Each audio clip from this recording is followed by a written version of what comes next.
Ապրիլի 8-ին Գարեգին II ամենայն հայոց կաթողիկոսը Մայրաթոր Սուրբ Էջմիածնում ընդունեց Հայաստանի եւ Սփյուռքի տարբեր թեմերից ժամանած քահանաների վերապատրաստման դասընթացներին մասնակցող եկեղեցականներին։ Հանդիպումն սկսվեց համատեղ աղոթքով, ապա վեհափառ հայրապետն իր օրհնությունը փոխանցեց քահանա հայրերին, բարձր գնահատեց եկեղեցականների նախանձախնդրությունը ծիսական, աստվածաբանական գիտելիքի հարստացման գործում։ Նորին սրբությունն ընդգծեց, որ ծառայությունն առավել արդյունավետ իրականացնելու համար կարևոր է շարունակական կրթությունը։ Վահան եպիսկոպոս Հովհաննիսյանը ներկայացրեց դասընթացի մասնակից քահանաներին, որոնք դասընթացներից բացի պատարագների, ժամերգությունների են մասնակցում, վանքում ապրում են միաբանական կյանքով։ Խորի շնորհակալություն գայտնի վեհապար Տիրոջ այս կազմակերպության համար, որ մենք կարողացանք միանալ ուրիշ թեմերու, Հայաստանի ուրիշ թեմերու, արտասահմանյան թեմերու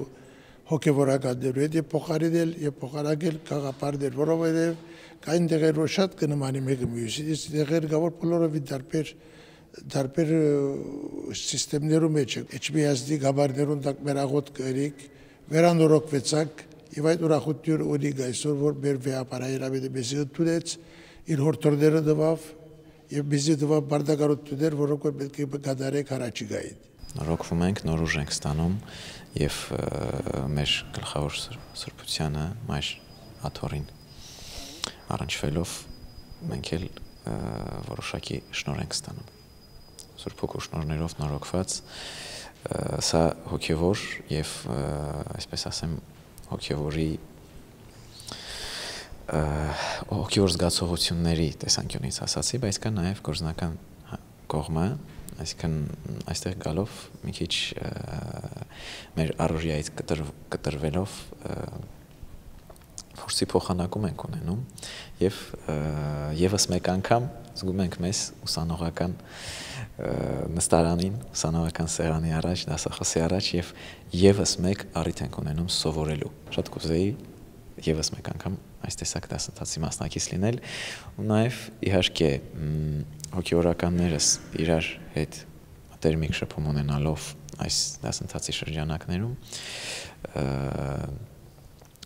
ավելի ենք կապվում իրար, ավելի ենք կապվում Մայր աթոռին, ավելի